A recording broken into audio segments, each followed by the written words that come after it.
નમસ્કાર, હું આપની સાથે પ્રિયા નાયક, આપણી ન્યૂઝમાં સ્વાગત છે। અત્યારના આપણે વાસણા શાળા નંબર 7 અને 8માં આવેલા છે, જ્યાં એવું જાણવા મળ્યું છે કે બોગસ વોટિંગ થઈ રહ્યું છે, કોઈકના વોટ કોઈક બીજું નાખીને જતું રહ્યું છે। તો આપણે સીધી વાત જિગ્નેશભાઈ સાથે કરીશું કે અહીંયા શું ચાલી રહ્યું છે। તો શું ચાલી રહ્યું છે અત્યારે? અમને જાણવા મળ્યું છે કે જે વોટર જે મતદાતાઓ છે એ મતદાન કરવા માટે આવ્યા છે, પણ એમને અત્યારે જ ખ્યાલ પડ્યો છે કે એમના નામે કોઈ બીજું વોટ ફોકસ નાખીને જતું રહ્યું છે। આજે અમને સવારે બી આ પ્રોબ્લેમનો ફેસ કરેલા છે। સવારે વાસણા જીબીસા કોલેજ ખાતે અમારા કોંગ્રેસ પાર્ટીના ઉમેદવાર, એમાં મારી જે સેકન્ડ નંબરનું મતલબ બીજા નંબરનું જે બટન હતું એ કામ નહોતું કરી રહ્યું, અને બીજા 9 ઉમેદવારના બટનો એકદમ સ્મૂથલી કામ કરી રહ્યા હતા। આ બાબતે અમે તરત જ ચૂંટણી પંચને જાણ કરી, આરઓને જાણ કરી, ઝોનલ ઓફિસરોને જાણ કરી, પણ એ લોકો દ્વારા એવું કહેવામાં આવ્યું છે કે નોર્મલ ખામી છે, આમાં મશીન ઈવીએમ ચેન્જ નહીં થાય। આજે તમે 2 નંબરના ક્રમાંકવાળી સ્વિચો જે છે એ તમે એવું કહેવા માગો છો નોર્મલ, આ લોકશાહીનું હનન થઈ રહ્યું છે। બીજી વસ્તુ કે અમે એમને તાત્કાલિક ધોરણે મતદાન સ્ટોપ કરવા માટેની આવેદન કર્યું હતું, એમને મતદાન સ્ટોપ કરવા માટે બી ના પાડી દીધી। બીજી વસ્તુ કે એ સમયે અમે એમને ડાયરેક્ટ કીધું તાત્કાલિક અમને ઈવીએમ ચેન્જ કરી આપો, એમના દ્વારા કોઈ જ 1.5 કલાક સુધી ડિસિઝન લેવામાં નહોતું આવ્યું। ત્યારબાદ અમે ચૂંટણી પંચ ગુજરાત રાજ્યને પણ જાણ કરી, ત્યારબાદ આ ડક્કો ત્યાં મામલે ગાંધીનગર સુધી પહોંચ્યો। તે પછી આ લોકોએ મીડિયા કર્મીના આવ્યા પછી એ ઈવીએમ મશીન ચેન્જ કરવામાં આવ્યું છે। એટલે અત્યારના હવે અહીંયા બી આ જે પ્રોબ્લેમ થઈ રહી છે, તો અહીંયા કઈ આવ્યું છે? ઝોનલ ઓફિસ આવ્યા? અત્યારે ઝોનલ ઓફિસર અહીંયા કઈ હાજર છે નહીં। અહીંયા બધું રામ ભરોસે તંત્ર ચાલી રહ્યું છે, જે પોલીસ વ્યવસ્થા પણ અહીંયા ગોઠવવામાં આવી છે, જે ખાલી તડકાના છાંયડામાં બેસવા માટે જ ગોઠવવામાં આવી છે। આ રીતે તો લોકશાહી પતી જશે એ વસ્તુ શ્યોર ફાઇનલ છે, કારણ કે આ બધું જે છે કામગીરી ભાજપના ઇશારે થઈ રહી છે।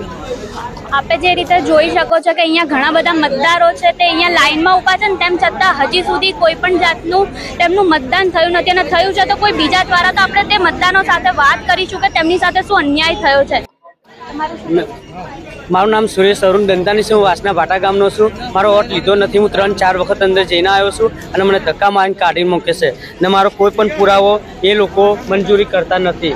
મારું નામ સુરેશ નામ છે, આ મારો પુરાવો છે, મારે આના સિવાય કોઈ બીજો પુરાવો છે નથી। અને મને વોટની આ ચિઠ્ઠી, મને વોટિંગની મારા ઘરે આવેલી છે આ ચિઠ્ઠી, આના ઉપર બી મને વોટ આલવાનું ના પાડે છે। આખું મારું વરસ બગડશે, એનો મારો જવાબ જોઈએ છે, અને અંદર મારું નામ છે, બધું છે, ફોટો છે, પણ એ લોકો ના પાડે છે, ને ઘણા અમારા વોટિંગ ઉપર વોટિંગ આપીને જતા રહ્યા છે મારા નામ ઉપર।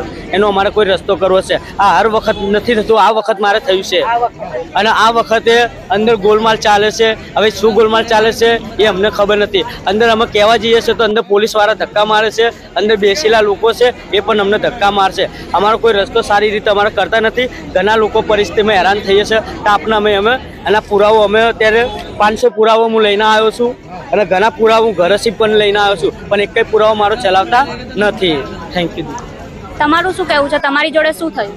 મારા જોડે એવું થયું કે હું જોબ ઉપર ગયેલી, હું અત્યારે વોટિંગ હાલવા આવી, તો મેં ફોટો આલ્યો, ચિઠ્ઠી આલી, તો કે બેન તમારું તો વોટિંગ થઈ ગયું। તો મારું નામ હંસાબેન દાતનિયા છે, તો કે હા બેન હંસાબેન દાતનિયાનો ઉપર થઈ ગયું। મને તો કહું મેં તો આપ્યું જ નહીં, હું તો હજી હાલ જ જોબ ઉપરથી આવી।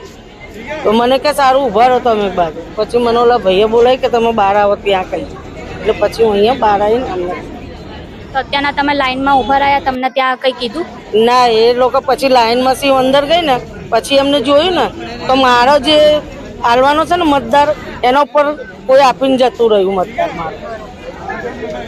તમે જે રીતે જોઈ શકો છો કે આ બેન હજી સુધી હમણાં આવ્યા છે, અને તેમ છતાં તેમનો વોટ બીજે કોઈએ આપી દીધો છે, ને તેમને બહાર કાઢી દેવામાં આવ્યા છે। તો તેવા જ એક બેન અહીંયા બીજા છે, તો તેમની સાથે પણ આપણે વાત કરીશું। તમારી સાથે શું થયું? મને 3-4 વાર મોકલીને 3-4 વાર મને ધક્કા ખવડાવ્યા, તો ચિઠ્ઠી હું ગઈ પાછી, હું આપવા ગઈ, અંકલે બી ચિઠ્ઠી બનાવી આપી, તો હું આપવા ગઈ તો કે ના તમારું નામ જ નથી ત્યાં, તો હું પાછી આવી ગઈ અહીંયા। તમને ચિઠ્ઠી આપેલી છે? હા આપી હતી, અહીંયા બંધરાઈને હું લઈને આવી છું, આપવા ગઈ તો પાછી આવી હું કે નથી, કે પહેલાં કે 1 નંબરમાં જવાનું, પછી કે 2 નંબરમાં જવાનું, એવી રીતના કીધું, તો હું પાછી આવી ગઈ। પછી આવીને હું અંકલ જોડે ઊભી રહી ગઈ। આપ જોઈ શકો છો વાસણાની આ 7 અને 7-8 નંબરની શાળા છે ત્યાં ઘણા બધા મતદારો સાથે ઘણો ગોલમાલ થઈ રહ્યો છે. અંદર ઘણામાં બૂથ નથી ચાલી રહ્યા તો ઘણા મતદારોના મત ચોરાઈ જાય છે.